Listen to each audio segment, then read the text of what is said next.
Bonsoir à tous, bienvenue dans votre émission Sunset. Heureux de vous retrouver, vous êtes bien sûr Canal 7, votre chaîne panafricaine. Je suis Roger Dieno, mais je ne suis pas seul. Avec moi, Fidji Bagissi, Nikela, Uriel Abaga viendront nous rejoindre, Edna Maïko et Jessica Diamis Angué. Au sommaire, le sujet Sunset, suivi du sujet d'actualité proposé par Uriel Abaga. L'Afrique qui gagne, la rétro-cassette, un peu de détente avec la rubrique Beautiful, présentée par Fidji Bagissi. Hashtag proposé par Nikela. L'Afrique autrement, nous parlerons des poètes des temps modernes. Puis Tostanko, servi par Edna Maïko. Enfin, votre blind set. Sunset, c'est maintenant. Bonsoir à tous. Bonsoir Roger. Comment on va? Ça va très bien comme ton sourire. Ça va, ça va. Oui, mais moi je ne vais pas bien. Ouais, ça c'est sûr. Moi je ne vais pas bien. J'imagine bien. Je ne vais pas bien. Écoutez, Moi je sais pourquoi. on a été éliminés par la Guinée équatoriale. Les Panthères nous ont sauvagement lâchés. Oh là là. Je ne sais pas, je suis en deuil, c'est pour ça que je porte le noir aujourd'hui. La pilule est difficile à avaler jusque-là. Oui, véritablement difficile à avaler, je ne sais pas. Faudrait peut-être qu'on, je sais pas, Bah, on garde une minute de silence. Non. Le temps pour nous d'envoyer le sujet Sunset. Le sujet Sunset. C'est une grosse déception. Les deux équipes à peu près favorites dès le départ, le Burkina et le Gabon. Surtout nous, on avait de grosses ambitions et on avait descendu sur terre. Ça nous met un coup derrière la nuque, mais bon, on va se relever et on va continuer à travailler. C'est un groupe jeune. On a senti beaucoup de manque de maturité par moment, mais si vous voulez, c'est comme ça. On va faire le point demain tranquillement avec le coach. On va se remettre au travail au mois de mars sur un des matchs à l'Euro.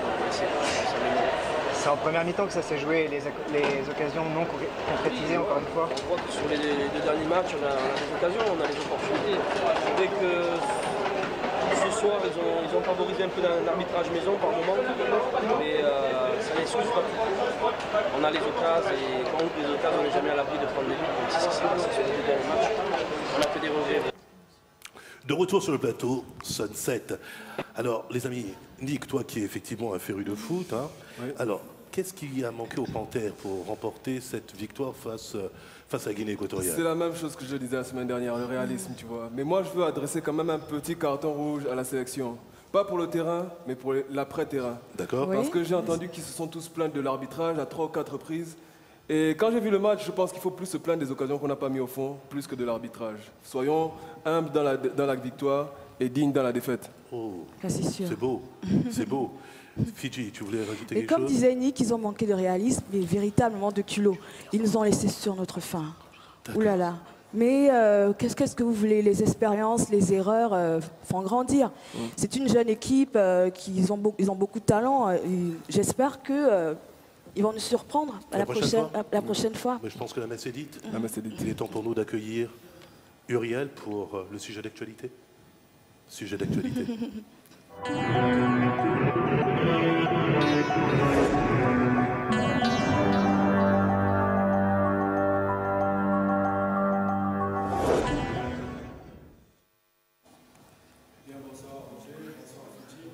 Bonsoir Uriel.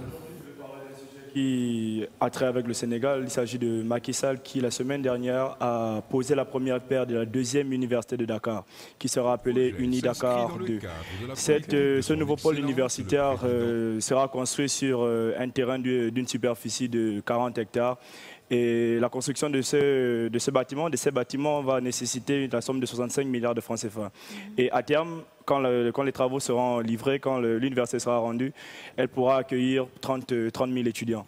C'est une œuvre qui s'inscrit dans le projet de Macky Sall de faire du Sénégal un pays émergent, donc dans le programme Sénégal émergent.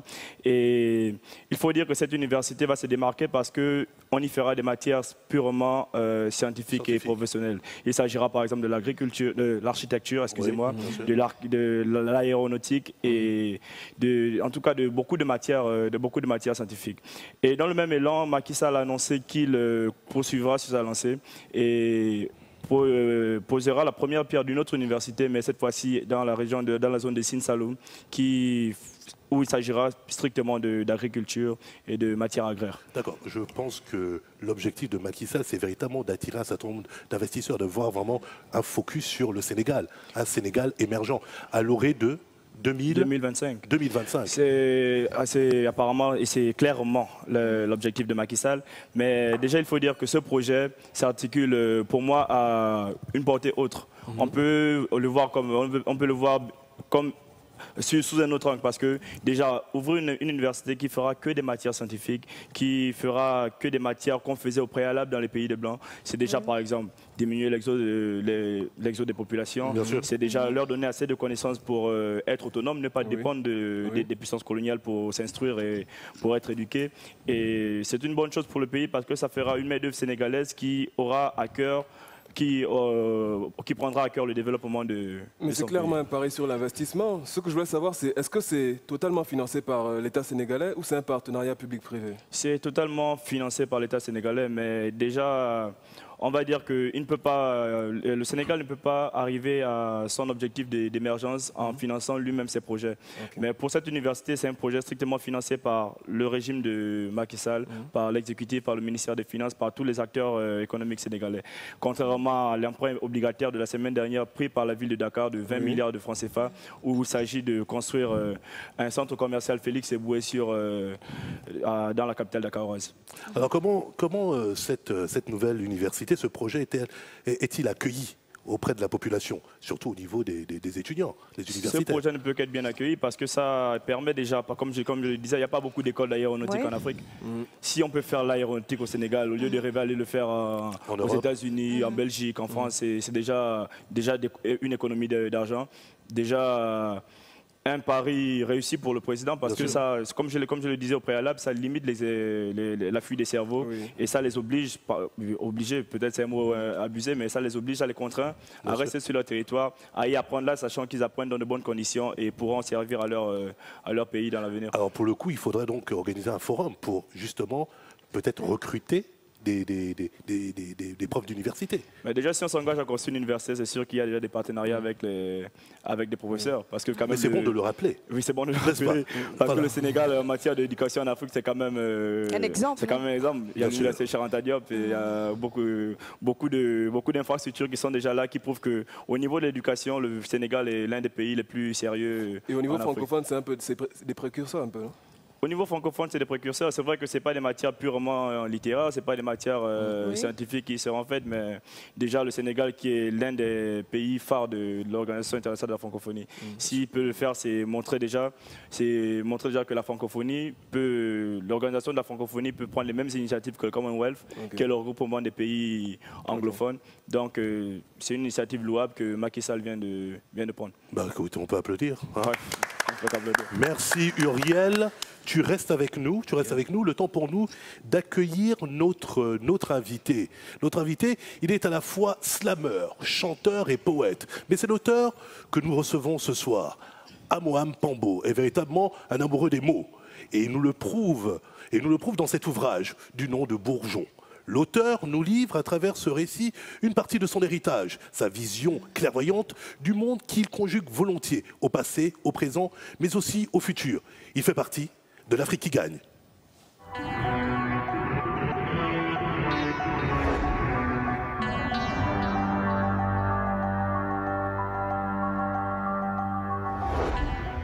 De l'univers artistique gabonais, il est simplement parce qu'il a été intéressé par les questions de culture urbaine.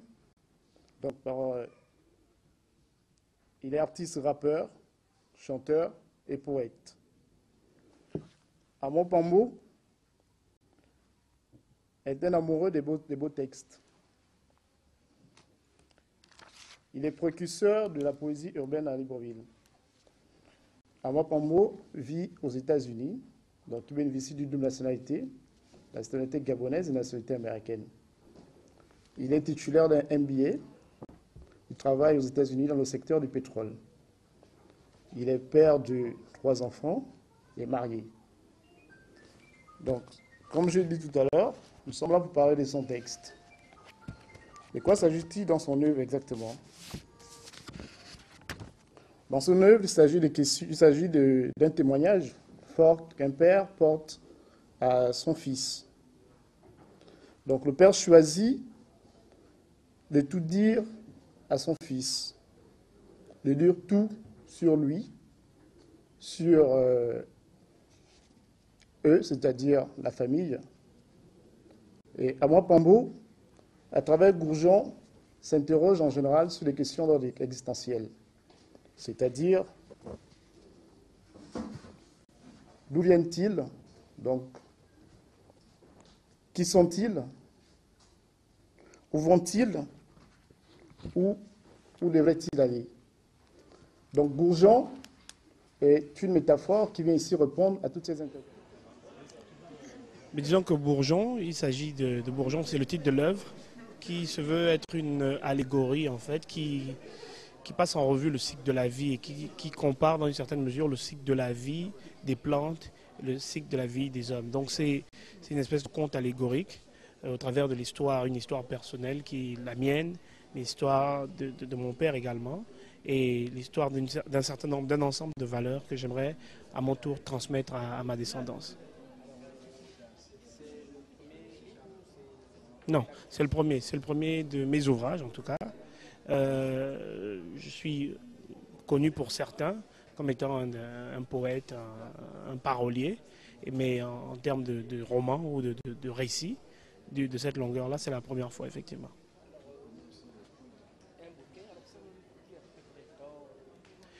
Disons que ça a beaucoup moins de temps qu'on pourrait le penser.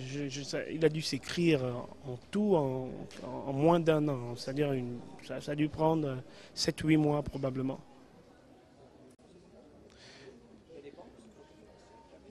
Mais disons que le livre a été édité par les éditions La Doxa à Paris. Donc j'en profite d'ailleurs pour dire merci à Nadia Origo et à toute l'équipe de La Doxa. Et voilà, donc c'est eux, c'est l'éditeur à Paris qui ont bien voulu m'accompagner dans cette aventure. Mais Igor Amon Pambo, donc auteur de Bourgeon, paru aux éditions La Doxa à Paris. Et je vous invite donc, le livre est en vente en ce moment au CCF à Livre Plus, à 8 000 francs CFA. Et donc je vous invite à lire, à découvrir l'œuvre et à vous l'approprier en fait. Voilà, merci à tous. De retour sur le plateau Sunset, nous avons notre invité, Amoa Pambo, auteur de Bourgeon. Bonsoir, Amao. Bonsoir à vous. Bonsoir. Merci de me recevoir. Merci d'avoir accepté notre invitation sur le plateau Sunset. On est vraiment heureux de te recevoir. Alors, pour ceux qui ne te connaissent pas, on aimerait en savoir un peu plus sur Amoa Pambo et surtout, en quelques mots, ton parcours. Disons que je suis un amoureux des mots, membre du label Zorban Productions. Je suis également connu pour être le précurseur de la poésie slam, la poésie dite slam au Gabon. Oui. Donc voilà, je disais amoureux des mots, parolier et écrivain désormais. Et voilà, en gros, je crois que... Alors, Amoa, d'où est venue l'envie d'écrire? Mais disons que c'est un peu comme l'histoire d'Obélix, en fait. Je suis tombé dedans quand j'étais petit. Je suis tombé dans la potion quand j'étais petit, à la faveur d'un père universitaire et amoureux des lettres, qui m'a très tôt initié donc, à la lecture. Et puis plus tard, le goût de l'écriture est venu un peu comme ça, un peu tout seul.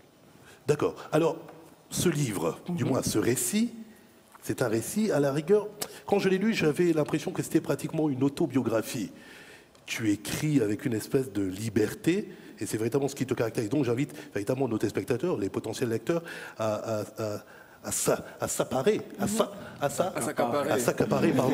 de ce livre, Bourgeon. Alors, Bourgeon, le nom n'est pas anodin. Pourquoi ce choix?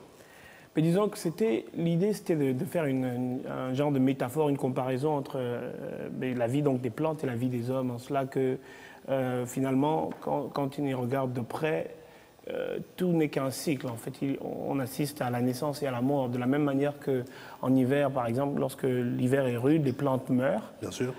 Au printemps, on voit des petites pousses, donc des bourgeons, les ramener à la vie. C'est un peu l'idée de savoir que c'était d'autant plus symbolique que dans mon histoire particulière, j'ai perdu mon père en hiver et qu'au printemps, j'ai eu des jumeaux. Donc c'est un peu l'idée de la comparaison avec les bourgeons, donc, quand les plantes meurent en hiver et les bourgeons les ramènent à la vie en D'accord, une sorte de printemps. renaissance. C'est le cycle de la vie, mort et renaissance. Exact. Fidji. Voilà. Alors, comment a été accueilli ce livre au sein de ta famille, au sein de la communauté Vili? Mais disons qu'au sein de ma famille, pour ne parler que d'elle, j'ai mon père, un autre père, donc le grand frère de mon père, qui est également mon père. Et il avait à peine lu les 10 premières pages du livre que déjà il me disait qu'il a l'impression que c'est lui qui avait écrit ce livre ou que mon père aurait pu écrire ce livre.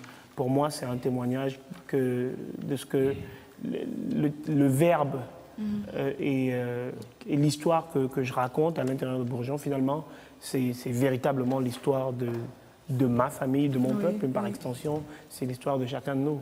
C'est l'histoire de la vie, au final. D'accord. Alors, je vais lire quand même un passage de ce livre, la page 33. Attention à ce que tu fais. Non, ça va aller, ça va aller. Castor, le père Castor. Cette prise de conscience, nous en avons fait notre sacerdoce. Et la poésie urbaine fut un moyen qui nous a permis de relayer le message au plus grand nombre. Nous avons fait ce qu'il y avait à faire pour promouvoir cet art et lui offrir une tribune. Une fois qu'on avait fait ça, l'art restait libre et appartient définitivement au patrimoine collectif des poètes. C'est à mon avis le sort de toute production artistique digne de ce nom, comme le dit le poète Souleymane Diamanka dans Papillon en papier. Même s'il est né de ma plume, je le cite, si tu l'as aimé et qu'il t'a plu, ce n'est plus mon poème, mais un papillon en papier. À travers ces arts oratoires, notre idée était d'éveiller les consciences, de les sculpter, les conscients, ainsi que nous aimions à le dire. Cette conscience que nous revendiquions tous était l'héritage de nos pères respectifs, pour la plupart universitaires. Alors, ma question est la suivante. De quelle prise de conscience parles-tu? Mais de la conscience de notre identité culturelle, de la conscience de nos particularités culturelles, surtout la conscience de ce que nous n'avons pas à nous engouffrer dans une espèce de petite boîte qui est censée nous définir. Bien sûr. La conscience de ce que, finalement, nous sommes libres d'être qui nous sommes, avec nos différences. D'accord, ne pas rentrer dans une espèce de conformisme. Voilà, c'est refuser ce conformisme ou refuser cette uniformisation qu'on essaie de nous vendre à grand renfort de pub et de... D'accord, voilà. à la sauce occidentale. Voilà. C'est bien ça. Nick? Mais justement, quand tu parles de prise de conscience, est-ce que si cette prise de conscience n'est plus commune, ce n'est pas aussi dû aux médias, dû à la culture, qui devient un peu acculturée, si je peux dire ça comme ça? Mais disons qu'on a tous un rôle à jouer et il est clair, évident, que les vecteurs culturels qu'on utilise aujourd'hui, qui sont les plus répandus, donc la musique, la télévision, le cinéma, ainsi de suite, font la promotion d'un message qui n'est pas exactement celui qu'on peut retrouver dans Bourgeon. Donc effectivement, il y a un autre message qui est promu et il nous appartient en fait de ramener ce message-là au goût du jour et de dire, et voilà, il y a d'autres choses à présenter en fait. D'accord. Uriel? Déjà, je vais dire que je me sens un peu exclu de la famille parce que tout le monde aime brasser les bourgeons et justement le seul. Non. C'est juste pour charrier. Je voudrais te poser la question de savoir si l'œuvre est déjà commercialisée en territoire gabonais parce que du coup, je ne connaissais pas, je viens de le découvrir sur le plateau, quelques brèves et déjà ça m'intéresse. Disons que oui, l'œuvre est disponible à Livre Plus. Livre Plus. Je crois savoir qu'il y en a un en ville, un à la gare routière, je crois, le hub est à la gare routière. Autrement, pour ceux qui peuvent commander en ligne, il est disponible sur Amazon.fr. Amazon.fr, je connais le site. Et pour ceux qui sont à l'étranger, à Paris notamment, il est disponible à la librairie Présence africaine à Paris. Okay. Alors, à moi, tu me permets? Oui, je t'en prie. De tous les chapitres, quel est celui qui t'a véritablement inspiré et dont tu as voulu faire partager aux lecteurs? Alors, disons que tous les chapitres sont d'égale importance pour moi. Après, je veux dire que le chapitre où je parle de la mort de mon père me tient particulièrement à cœur parce qu'effectivement, il s'agit d'un événement qui est de nature à changer ma vie de la façon dont je la conçois. Et donc, et je t'avoue d'ailleurs qu'après avoir relu le livre, je me suis dit, est-ce que j'ai pas fait une bêtise? Est-ce que j'en ai pas trop dit? Parce que c'est quand même quelque chose d'assez personnel. Oui, tu t'es beaucoup livré. Hein, voilà. Mais en même temps, l'écriture, c'est une thérapie. Ça me permet à moi de penser mes blessures. Et dans une certaine mesure, j'estime que ça permet aux autres, aux gens qui ont vécu des situations similaires, de s'identifier dans une certaine mesure. Donc, tu t'es vraiment attaché à ton père. Et la place de ta mère, qu'est-ce que ta mère... Non, mais après il n'est pas question de les comparer. D'accord, bien sûr. deux relations qui sont l'une et l'autre exclusives. Bien sûr. C'est comme on dit, c'est Voilà. compliqué de choisir entre son père et sa mère. Mais C'est même impossible. Voilà, je ne pense même pas que la question se pose en ces termes-là, en termes de ce qu'il faut choisir. Je dis simplement Non, c'était pas que mon le père, choix. c'était pour moi un super-héros. C'était Oui. mon super-héros. Oui, un véritable d'accord. modèle. Ta mère, c'était ta super-héroïne. Voilà, ça, il faudrait une autre émission pour parler. N'est-ce pas? Ah, ce sera sans doute... Parce que je lui demandais. Peut-être le deuxième ouvrage. N'est-ce pas? Pourquoi pas le deuxième ouvrage? Mais alors, le chapitre 1, ça s'appelle La prise de conscience. Chapitre 2, c'est Bilan Namabok, le jardin aux plantes sacrées. En parcourant le livre, on a parlé du village Mabuka. Oui, oui, descendant de Mouya Moubeli. Alors, que représente le village Mabuka pour toi? Mais disons qu'il représente, c'est ce qu'il y a de plus cher finalement en nous. Parce que, d'abord, pour expliquer le nom, Mabuka vient c'est le pluriel de Iboga, qui est retranscrit dans nos langues, comme les langues dites bantou, qui font leur pluriel en ma ou m quelque chose en général. Mais Mabuka, ça veut dire les plantes d'Iboga, si tu veux, parce que la terre sur laquelle était le village était parsemée donc, de cette plante-là. Donc c'est ce qui a donné le nom au village. Mais ça représente ce qui est le plus cher. Au final, c'est ma terre, c'est le terroir, c'est le terroir. Et quand tu parlais de prise de conscience, on dit souvent, enfin, dans les villages au nord, que la plus grande université des Noirs, c'était les corps de garde. Mais est-ce que le fait que les Noirs, les jeunes générations ne soient plus au corps de garde ne fait pas que, justement, on soit déraciné, on soit, comme je parlais un peu... Mais disons que le corps de garde doit être remis dans un contexte. Parce qu'au final, le corps de garde, ce n'est pas tant cette petite habitation, cette petite bâtisse à l'intérieur de laquelle les hommes s'asseyent, c'est un symbole. Et effectivement, la mort du corps de garde, c'est la mort de la culture, mais il ne faut pas entendre le corps de garde Comme juste un édifice. Voilà, même en ville, chez nous, on peut créer des conditions. On peut recréer les conditions du corps de garde. Et effectivement, à partir du moment où on refuse de le faire ou on arrête de le faire, là, on crée les conditions d'une crise identitaire véritable. Il faudrait effectivement, à Mohan, plus d'une émission pour parler de ton livre. Mais j'aimerais, pour finir, lire la page 64. Nous avons comme valeur cardinale la croyance en un monde invisible, caché derrière le voile qui sépare le monde des vivants de celui des morts.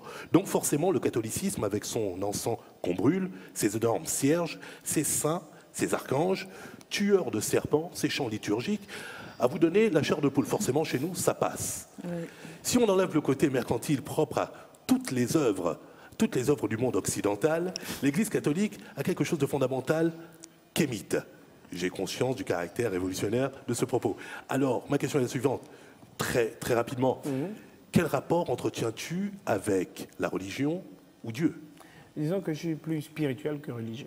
Et je parle de religion dans l'ouvrage, et je parle un peu de la religion catholique parce que c'est la première qui est un peu immiscée par force dans ma vie, comme dans la vie de la plupart des personnes, bien sûr. Voilà.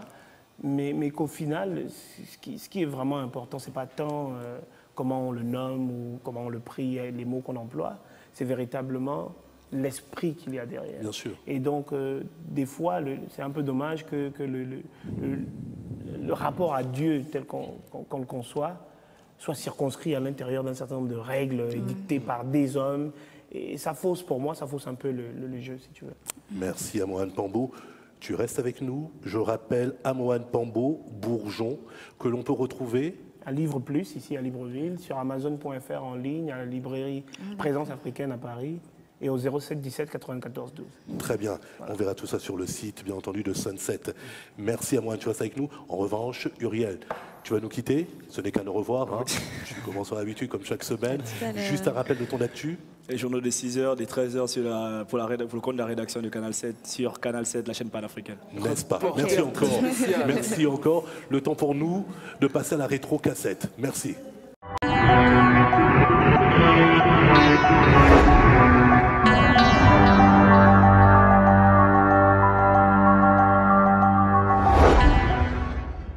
Bonjour à tous et bienvenue sur 7 Musique. News, coulisses, focus, interview.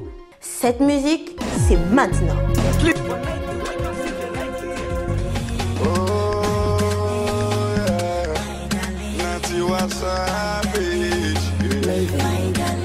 Baby fresh on the beat, we killing them all.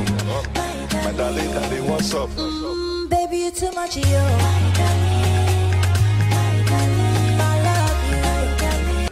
Voilà le moment que j'aime le plus. Ce moment-là où vous et moi faisons place à la danse. Alors je vous laisse avec Soprano dans Fresh Prince. Jeffrey, remets-nous des glaçons. Jeffrey, remets-nous des glaçons. Danse à la Carlton. Sans transition, nous allons passer à la rubrique suivante, Balade coulisses. Il fait partie des grands dans la catégorie rap gabonais. Il n'a jamais cessé de nous émerveiller par son dynamisme et son authenticité.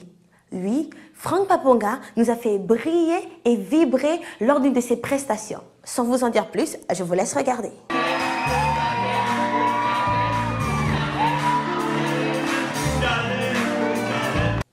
Super! Ce mec a un talent de ouf. Maintenant, place à notre focus du jour sur le groupe TE2S. Gabonais, Danceflow, Winchester, Ghostwriter, Itsu ou Obizel. Merci pour ce focus. Mais je ne vous en dirai pas plus. Je vous laisse le découvrir avec cette interview. Alors moi c'est LS, ex-membre du groupe Aphrodisiaque. Cette musique, c'est fini pour aujourd'hui. On remercie toute l'équipe pour ce beau travail et on se retrouve la semaine prochaine. Bye bye! De retour sur le plateau Sunset. Et on vient donc, vient de nous rejoindre Diamis Jessica Angué. Angué. Alors, Diamis, elle n'est pas que belle, hein, tout le monde peut le voir, elle est magnifique, elle est splendide, elle est aussi talentueuse. Et c'est la présentatrice phare de cette musique. Alors Diamis, merci déjà d'avoir accepté notre invitation. Ça fait longtemps qu'on voulait la voir sur notre plateau, mais il fallait passer par son réalisateur et producteur. Alors on dit, Diamis va-t-elle venir ou pas? Compliqué. Elle fait le buzz, ça n'arrête pas. Tant d'éloges. Non, c'est incroyable. Et merci, je devrais même faire un vœu. Hein, elle est là parmi nous. Alors Diamis, bonsoir. Bonsoir. Alors parle-nous de cette musique. Bonsoir à vous. Bonsoir. Et merci pour l'invitation sur votre plateau. Le plaisir est pour nous. Alors, cette musique est une émission qui met en exergue la musique noire. On peut penser un peu plus africaine, mais on donne l'opportunité aux chanteurs, on va dire haïtiens et autres, de nous montrer ce qu'ils savent faire en fait. C'est ça le but de cette musique. Mettre en avant la musique noire. D'accord. Qu'est-ce qui t'a amené dans cette aventure? Je sais, de source sûre, que tu es une passionnée de musique. Tu fais tout avec la musique. Exactement. Musique, même on la croise dans les couloirs. Musique, le matin. Musique. Jamis. Oui. Musique. J'espère que tu fais vraiment tout avec la musique. Je sais pas. D'où vient ce goût prononcé pour la musique? Déjà, je chante moi-même. D'accord. Oui, je chante. Ça devrait intéresser Amoane, qui est dans une autre vie. Hein. D'accord. Je chante moi-même et la musique me permet de m'évader, si je peux le dire ainsi. Bien sûr. C'est un moment important pour moi. J'oublie tous mes tracas, tous mes soucis lorsque j'écoute de la musique. Et lorsqu'on m'a parlé de musique, j'ai pas beaucoup réfléchi. J'ai dit oui. C'est pour ça que je me suis lancée dans la musique. D'accord, mais en tout cas, tu le fais très bien. Merci. Surtout continue. Nick, tu voulais dire quelque chose? Quand est-ce qu'on peut te retrouver à l'antenne? Alors, cette musique, c'est tous les samedis à partir de 17h. Et on peut voir la rediffusion le mercredi à 9h, ainsi que le lundi. D'accord. Ton réalisateur, Idriss Ngo, Exactement. qui est aussi le réalisateur, l'un des réalisateurs de Exactement, Sunset. je lui fais un big up déjà. N'est-ce pas? Mais alors, tu as eu à rencontrer pas mal d'artistes, oui. Parce que tu ne chômes pas, comme on pourrait dire. Hein. Ah, tu es toujours sur tous les Sarkozy, fronts. Ah oui, elle est là, vous voyez, là, genre vraiment sorte de petit modèle, mais attention, hein, elle est là, elle y va. Non, elle n'a pas peur. Un véritable taureau, un véritable pitbull, hein, véritablement. Exactement, Roger. Cette musique, ce n'est pas simplement faire la diffusion de clips vidéo. J'ai voulu apporter un truc assez particulier. Je sais qu'il y en a beaucoup qui le font, mais j'ai eu envie de le faire d'une autre façon. Cette musique, c'est des balades coulisses. On donne l'opportunité aux téléspectateurs de voir la musique autrement, de voir comment leurs artistes sont sur scène, dans les coulisses, de voir comment ça se passe. Pas simplement voir lors d'une prestation le show en lui-même, mais de voir ce qui se passe aussi derrière le show. C'est un peu ça, cette musique, des interviews avec les artistes, donner l'opportunité aux téléspectateurs de savoir un peu plus sur la vie de leur artiste. C'est ça, cette musique. Amoane, tu voulais réagir peut-être? Non, next question. Next question? Non, tu as quand même quelque chose. Toi-même, tu es un passionné de musique. Oui, je suis moi-même passionné de musique, mais c'est toujours intéressant. Malheureusement, je n'ai pas encore eu l'occasion de regarder. Bien sûr, mais ça ne saurait tarder. Merci Diamis. Tu restes avec nous, le temps pour nous de passer à la rubrique suivante, Beautiful. Beautiful.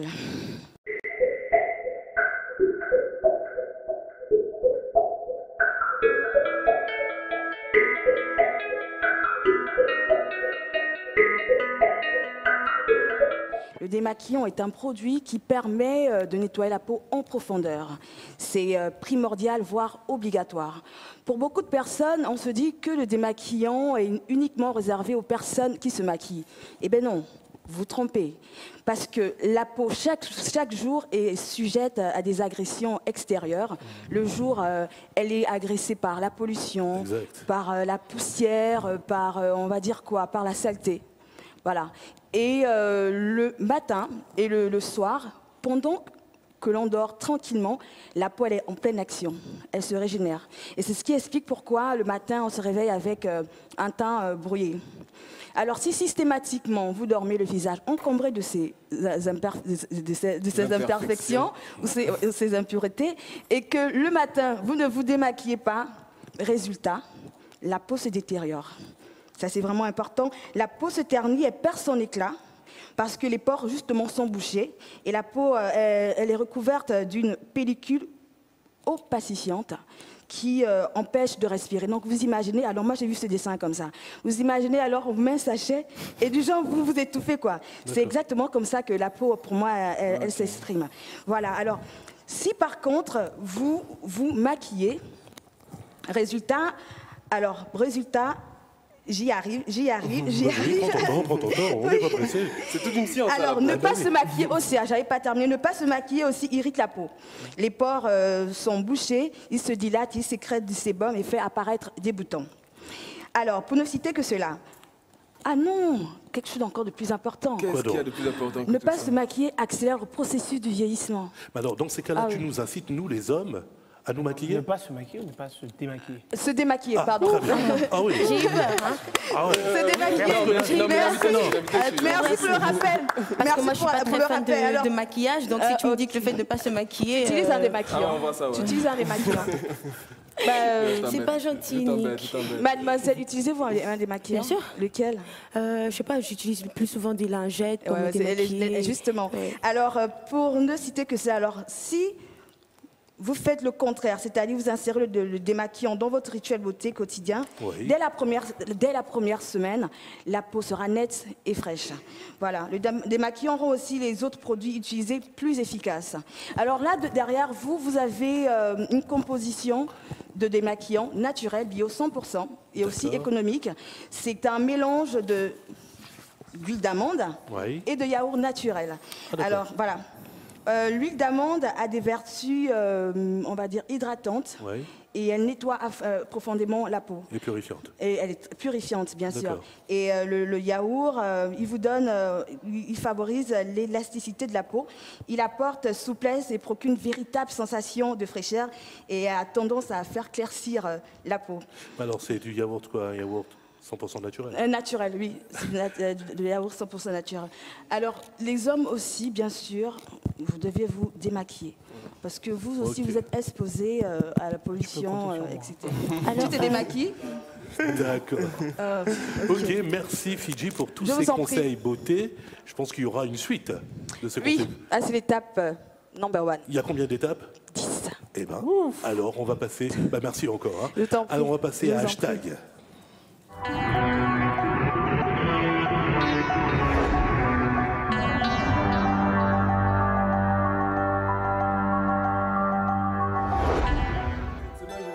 En Ouganda. Ah, Ouganda, le pays de Eddie Kenzo. Exactement. C'est un petit clin d'œil à Diamis. Voilà.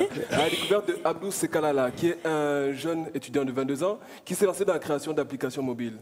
Alors, il a 9 applications à son actif, dont une traduction, une application qui est un dictionnaire en ligne, et une application spécialement pour les fans de foot. Mais ce dont je vais vous parler aujourd'hui, c'est d'abord l'application Wordbook, qui est son application du dictionnaire. D'accord, intéressant. Oui, bon, petit rappel pour les profanes. Une application, c'est un programme créé pour les ordinateurs et pour les mobiles. C'est censé aider à simplifier la vie ou alors juste pour le fun. Et pour revenir sur Abdou Sekalala, c'était un étudiant à l'université de Kampala en informatique. Et il a profité d'une opportunité en 2011. Nokia est venu et ils ont permis aux étudiants de pouvoir créer des applications qui seraient en ligne sur le Ovi Store. Ovi Store, vous connaissez un peu? Non, pas du tout. C'est la boutique d'achat en ligne de Nokia. C'est un peu comme l'App Store pour Apple. Etc. Voilà. Et donc ils avaient offert cette opportunité et Sekalala, qui était déjà bien informé sur le domaine, avait déjà créé plusieurs applications libres et gratuites. Et en plus, ils les mettent déjà à l'Ovistor parce que ça permet de créer des applications et de toucher 70% des revenus sur ce qu'on crée. Donc il a créé Wordbook, qui est une application de type dictionnaire et qui a la spécificité d'offrir un mot par jour. Donc un mot sur lequel on donne la définition, on donne l'origine, le sens et l'utilisation dans la phrase. L'application a été mise en ligne et en 3 mois, il a eu 300 000 téléchargements. Wow. Okay. Et quand on sait qu'il gagne 1 € par téléchargement, c'est un millionnaire. Ça a fait de lui un millionnaire. Donc déjà on peut applaudir.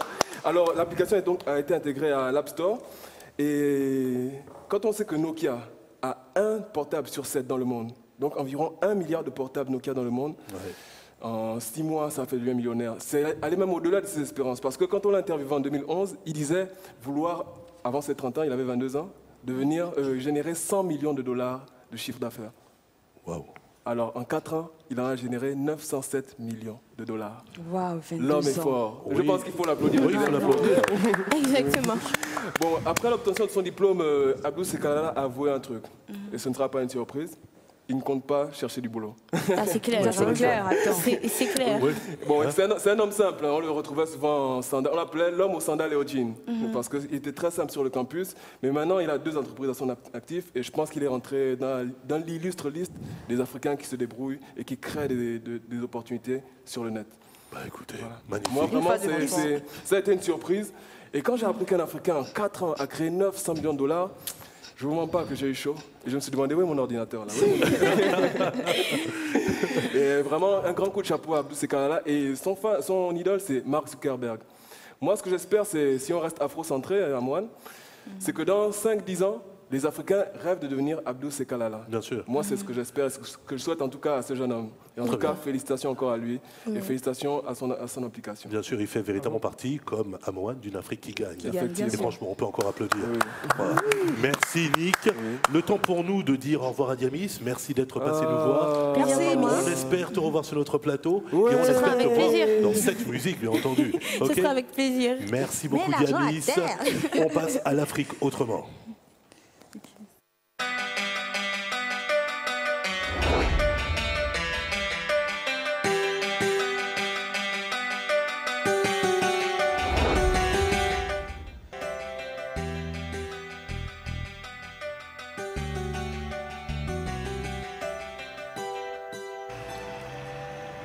Mon slam est un pur souffle de liberté sur une terre de maladalité pour que souffrent les bas quartiers d'indocilité. Indocilité à ce système d'imbécilité légitimé par la voix de leurs députés. On voudrait contrecarrer ces lois votées au Parlement par des élus qui contre leur peuple parlent et mentent. Carrément. Ces chiens vont et viennent piller à Boaké et ces Bob Denard sont acquittés. Nous, comme Ali, on veut boxer les bacs et les dance floors et clapper des mains quand la bac, on éclate et la claque, on l'entendra demain. C'est la panacée des mots causés par ceux passés par trop de passivité de matière grise, danse passiviste. Siste. Même ton dombolo serait activiste. Et si tu bougeais dans ta tête comme tu bougeais de tes fesses, tu détecterais au fond de toi ce qui est... Et exubérance, monstre de passion se nourrissant de mes plus profondes pulsions. Démence et extravagance. Il est l'aliénation que camisole mon esprit et sa raison. Souffle bruissant dans le silence de l'intime. Orbe descend qui dans mes absences s'exprime. Trouble grandissant à chaque errance ou déprime. Ou conscience que par mes connaissances je réprime. Il sommeille en moi de une présence latente. Éveille ma foi, mes folies et leur essence. Mais je veille sur soi ces envies pressantes. Fais la sourde oreille à cette voix qui nourrit mes espérances. Croyance ou préscience que transpose mon ressenti. Présence ou absence que seule l'âme pressentit. Il est le vieillard en moi qui impose ses envies. Vertu ou car. Je lui dire que le chat du roi est le roi des chats. Que le bain de la reine est un bain royal. Quand Dieu tout ça, il créa la Toussaint. Slam, poésie des déesses, déesses des poésies. On est fait pour prier, je prie depuis l'embryon. J'ai décidé de prier par mes écrits, donc je suscite le cri de l'encrier. Par mon crayon, je tire des traits portraits au sentiment. En tant que créature du créateur, je crée le sentiment consolateur. Si l'âme se perd, le slam reste mon repère. C'est dans cet art oratoire que je suis leader orateur. Si la peine t'emporte jusqu'à la transe, crie. Nous on compatit et cette douleur on la retranscrit en écrit. Nos écrits n'ont pas de couleur, juste assez de courage pour faire face à ceux qui nous font avaler depuis le temps des couleurs. De retour sur le plateau Sunset, nous accueillons parmi nous Enna Maïko, que l'on va voir dans la rubrique tout à l'heure, Tostenko. Alors, l'Afrique Autrement, on vient de voir donc un super sujet sur des slammeurs. N'oublions pas que tu es le précurseur, Amouane, du slam au Gabon. Alors, ma question est la suivante, d'où te vient ce goût prononcé pour la prose? Mais écoute, disons, je l'ai déjà dit tout à l'heure, c'est que j'ai grandi dans un environnement littéraire. J'ai baigné très tôt dans la lecture et puis finalement le goût de l'écriture est né. Ouais. Et donc j'ai tour à tour été parolier, écrit des chansons pendant des années, puis des poèmes et puis désormais un livre. Donc c'est vraiment, je suis tombé dedans, quoi. D'accord. Alors selon toi, quelle est la place du slam au Gabon? Mais disons que c'est aujourd'hui, je crois pouvoir dire qu'au niveau des cultures urbaines, le slam est définitivement un des arts majeurs en fait aujourd'hui. Il y a 10 ans, d'ailleurs, en fait, on a fêté en 2014 les 10 ans de la poésie slam au Gabon. Et je crois qu'on peut dire que désormais, il est implanté, enraciné. Il n'y a qu'à voir dans les lycées et collèges l'engouement qu'il y a autour de ce mouvement. D'accord. Nick? Alors moi, j'aimerais dire, d'abord félicitations pour le slam. Et parce que le slam a permis à beaucoup de jeunes Gabonais de pouvoir voir d'autres horizons. Et je sais que tu n'es pas innocent à cela. Mais disons que chaque année, il y a une coupe nationale de slam et le vainqueur de cette coupe participe donc au championnat du monde de slam organisé par la Fédération française de slam poésie. Donc on a chaque année, comme qui dirait, un petit du Mapan qui sort et qui a la chance, l'opportunité d'aller voir ce qui se fait ailleurs. Et je crois qu'à partir du moment, ce que j'aime dans les voyages, peu importe où on va, c'est qu'ils ouvrent l'esprit. À partir de ce moment-là, il étend le champ des possibles. Et donc, quand ces jeunes-là reviennent, en général, ils ont une vision plus grande du monde. Et ça, pour moi, c'est une richesse. Alors, est-ce qu'il y a une école de slam ou des écoles de slam au Gabon? Ou à Libreville déjà, pour commencer. Après, école au sens strict du terme, non. Non, peut-être des associations. Mais il y a différents groupes de slam, ça c'est sûr. D'accord. Mais moi, je me réclame de l'école Nyabinghi, mais c'est au niveau c'est une école au sens philosophique du terme. D'accord. Parce qu'effectivement, les sujets qu'on y aborde, les préoccupations sont peut-être d'un genre en particulier afro-centré, comme dirait Nick. D'accord. Et donc, effectivement, oui, il y a des différentes écoles, et la mienne, c'est Nyabinghi. Ici, à Libreville. À Libreville. Les ateliers du CCF, ils existent encore? Ils existent toujours et je crois le dernier samedi de chaque mois, il y a des cafés slam organisés par Zorban Productions avec l'Institut français. Ah d'accord. Alors je n'ai jusqu'à féliciter. Philippe, tu dois dire quelque chose? Oui, alors être un slammer, c'est comme écrire dans son journal intime, exprimer ce que l'on ressent ou exprimer véritablement ce qu'on ressent. Ou alors, il en faut plus. Mais disons que, d'abord, moi, je suis vraiment, et vous le savez plus ou moins, je ne suis pas très conformiste. Je suis pour... ce que j'aime, d'ailleurs, dans le slam, c'est le côté anticonformiste. C'est-à-dire qu'il offre à des gens qui écrivent la possibilité de s'exprimer. Voilà. Donc, en fait, le slam, ainsi qu'on l'appelle, donne la parole à ceux qui, en d'autres temps, n'auraient pas de voix au chapitre, en fait. Oui. Donc, c'est cela qui est intéressant au slam, c'est qu'il donne la parole aux sans-voix. Donc voilà, n'importe qui peut être slammer en réalité. Si ça se trouve, tu es une slameuse, tu ne sais pas encore. Qui sait? Moi, j'ai souvent dit qu'on est slammer qu'au moment où on est sur scène en train de déclamer un slam. Oui. Le reste du temps, on est... Voilà. Personnellement, je ne me définis pas comme un slammer 24 heures sur 24. Par contre, quand je suis sur une scène, c'est un moment dans le temps et dans l'espace, un moment précis. Et c'est à ce moment-là que ça marche. En tant que le pionnier du slam au Gabon, quel message peux-tu faire passer aux jeunes qui nous regardent? Mais de continuer d'écrire, en fait, et surtout de ne pas se limiter. Parce qu'en réalité, si on peut écrire un slam, on peut écrire une nouvelle. Si on peut écrire une nouvelle, on peut écrire un roman. Et donc, il ne faut pas s'arrêter au slam, il ne faut pas s'enfermer soi-même dans des petites boîtes, quoi. Donc, c'est de petits écrivains? c'est des écrivains, mais ils ne le savent pas encore parce que jusqu'à présent, ils n'écrivent que des poèmes. Mais à partir du moment où ils conçoivent voilà, à partir du moment où on sait écrire, quoi. Bien sûr. Mais qui sait, peut-être. Et ça s'accompagne toujours de musique. Il faut savoir le déclamer, en fait. C'est savoir le déclamer. Exactement. Mais qui sait, peut-être qu'ils deviendront, ils pourront sortir des ouvrages tels que Bourgeon. N'est-ce pas? En tout cas, merci à Mohan. On va passer tout de suite à Tosenko. On va passer à table. J'ai faim. Mais aujourd'hui, tu es plus gourmet encore une fois. Je sens que... Moi, ce que je me demande, en fait, à chaque moment où on arrive à Tosenko, c'est... Qu'est-ce qu'on va manger aujourd'hui? En tout cas, c'est sûr qu'avec Edna, on n'est jamais déçu. Alors Edna, c'est gentil, bonsoir. Ça. Bonsoir. Alors c'est gentil Roger et Nick. Oui. Et moi. C'est vrai que... Non, j'ai pas encore eu de bonnes choses venues de vous. Vous allez goûter, mais vous allez me dire après. Moi, Fidji a fait un peu la fine bouche, là. Elle me dit pas trop de belles choses. Donc... pour Tosenko, c'est ce que tu te dis. Je vous ai fait des croquettes de pommes de terre accompagnées d'une petite sauce, tomate avec de la viande hachée. Arrête. D'accord. Donc pour la préparation, il vous faut 1 kg de pommes de terre, de la viande hachée, des tomates concentrées et de la tomate fraîche aussi, de la chapelure. Bon, on ne sait pas vraiment ce que c'est que la chapelure, mais c'est du pain rassis qu'on fait mettre au four. Après, on l'émiette juste à faire une petite poudre là. Mais c'est une poudre magique, vous inquiétez pas. Il vous faut 2 œufs, de la farine, du sel, du poivre, des oignons, de l'ail, de l'huile et de l'herbe aromatique. Ah oui, facile à faire, finalement. Oui, facile à faire. Ça prend combien de temps? Ça va vous prendre au moins, en gros, 25 minutes. Seulement 30. Et ça prend combien de temps de savoir décorer ça comme tu décores ça là? Ah là, c'est un peu plus compliqué. Hein. Là, ça c'est de l'art. C'est pas facile. Il se mange chaud, froid? Ça dépend. Là, vous vous étonnez pas, c'est chaud, mais c'est chaud. Donc, vous devez éplucher les pommes de terre d'abord en premier et les mettre dans une casserole avec de l'eau et du sel pour que les pommes de terre ne noircissent pas. Ça, c'est un truc de grand-mère. Faites revenir votre viande hachée avec de l'huile, oignon, ail, sans oublier de saler, poivrer. Et une fois la viande bien saisie, vous n'avez qu'à ajouter la tomate et la tomate fraîche aussi.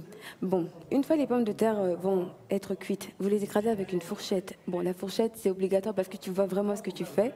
Vous écrasez avec une fourchette, vous assaisonnez un peu avec du sel, du poivre, de l'huile. Et bon, pour d'autres, ils aiment mettre beaucoup de trucs à l'intérieur. Donc ça, c'est selon nos envies. D'accord. Vous faites des boudins, vous les faites paner. Bon, ça, on va voir ça autrement parce que paner, c'est un peu plus compliqué. D'autres personnes ne savent pas ce que c'est que paner, mais il faut faire paner les boulettes de pommes de terre. Et après, vous les mettez juste au feu pour que ça grésille un tout petit peu, pour que ça dore. Mais après, c'est super bon. Amohan, tu as l'eau à la bouche quand tu entends ça. Tu veux goûter? C'est une incitation au voyage. Non, il est absorbé par les images. Respirez. Ah oui, c'est vraiment un grand moment. En fait. Alors, on goûte à quel moment? Après l'émission ou on attend le blind set. On attend le blind set. Non, c'est mieux. D'affaire à déconcentrer Fidji parce que vous voyez bon, celui qui gagne mange tout seul. Ouais. On sent vraiment les gourmands. On va gagner, nous. Bah écoutez, merci Edna. On va passer au blind set. Justement, on va finir en musique.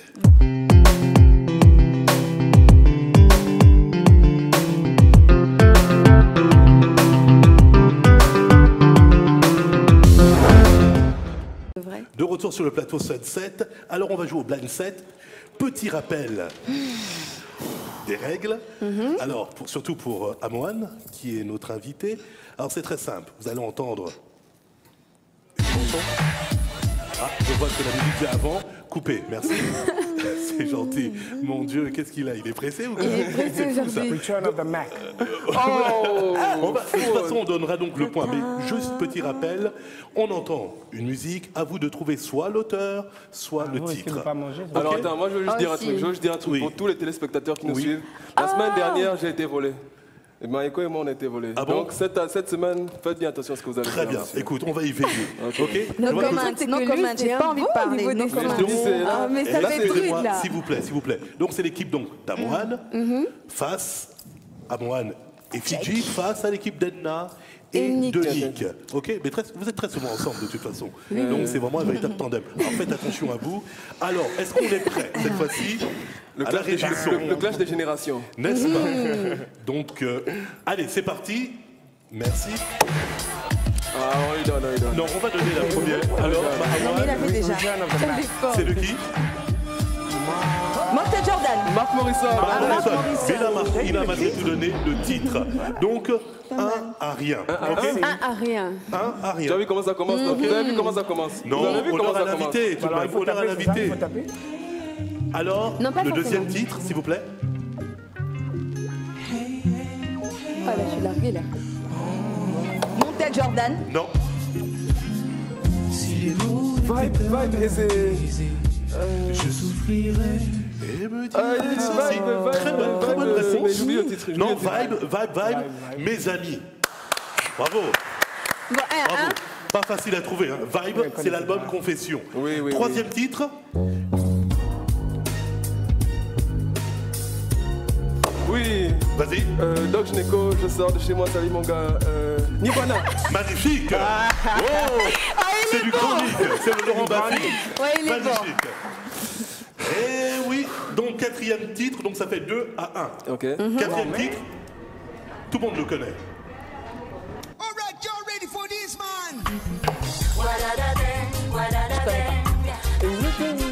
Attention. Attends, mais Amoa, tu fais semblant. Non. On y va, vous êtes mauvais.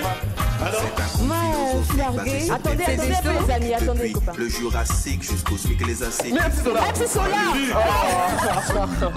Bon, au niveau de la voix. et le titre, c'est clic. Oh, attends, rappelle score. Si vous faites que du rap C'est- français, Rappelle vous score. va me lâcher là. J'ai fait exprès. Rappelle score. Les amours des mots. Tout ce que tu dis, Un c'est petit bon. hommage à notre invité. Oh là là, je suis déçu. Oui, il est déçu. Mon Dieu. Donc 3 à 1. Attention, le cinquième titre, tout le monde connaît. C'est parti.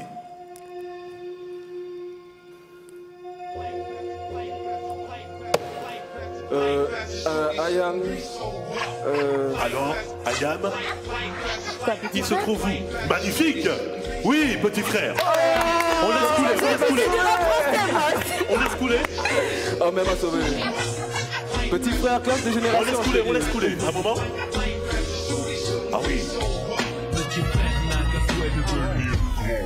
Magnifique. Sixième titre. Alors là, c'est facile. Attendez. Tupac. Oui, il y a Tupac dedans, il y a Magnifique, Formidable. formidable. Donc ça fait 4 à 2. Elle a dit 4 à 2. Et donc on va finir en beauté.